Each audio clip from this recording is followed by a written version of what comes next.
Research and analysis wing यानी कि raw देश की सबसे गुप्त और शक्तिशाली खुफिया एजेंसी माना जाता है इसे, जिसकी जिम्मेदारी बाहरी सुरक्षा से जुड़ी हर सूचना को समय रहते इकट्ठा करके सरकार को देना होता है।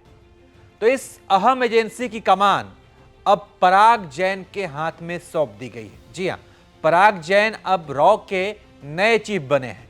केंद्र सरकार ने 1989 बैच के पंजाब कैडर के आईपीएस अधिकारी पराग जैन को रॉ का प्रमुख नियुक्त किया है।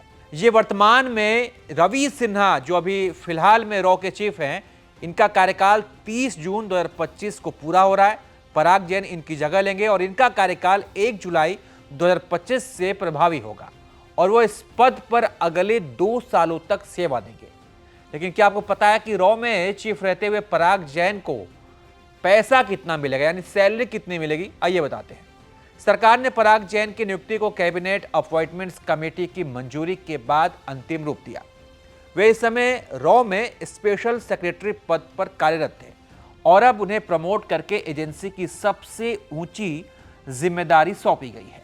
रॉ का प्रमुख होने के नाते उन्हें केंद्र सरकार की ओर से कैबिनेट सेक्रेटरी ग्रेड में सैलरी मिलती है, जो कि पे लेवल 18 के अंतर्गत आता है।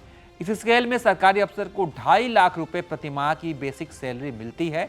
इसके अलावा उन्हें महंगाई भत्ता यानी कि डीए, आवास भत्ता यानी कि HRA, travel allowance, medical facility जैसी सुविधाएं भी दी जाती है। इन सभी भत्तों को मिलाकर उनकी कुल सैलरी 3.5 लाख से 4 लाख रुपए प्रति माह पहुंच सकती है। पराग जैन ने यूपीएससी क्वालिफाई करने के बाद से आईपीएस 1989 बैच पंजाब कैडर के तौर पर कैरियर की अपनी शुरुआत की थी। वो परीक्षा ग्रेजुएट स्तर की शिक्षा पूरी करने के बाद दी जाती है। इसके अलावा पराग किस कॉलेज से पढ़े हैं, कितनी शिक्षा ली है, इसकी जानकारी अभी सार्वजनिक रूप से उपलब्ध नहीं है। पराग जैन की नियुक्ति ऐसे समय में हुई है जब देश की आंतरिक और बाहरी सुरक्षा को लेकर कई सारी चुनौतियां हैं।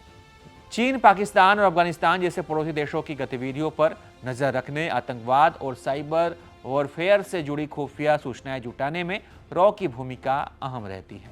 तो ऐसे में पराग जैन के पास एक बड़ी भूमिका है, बड़ी जिम्मेदारी है। इस पर आप क्या सोचते हैं? अपनी राय दीजिए और देखते रहिए आप एबीपी लाइव।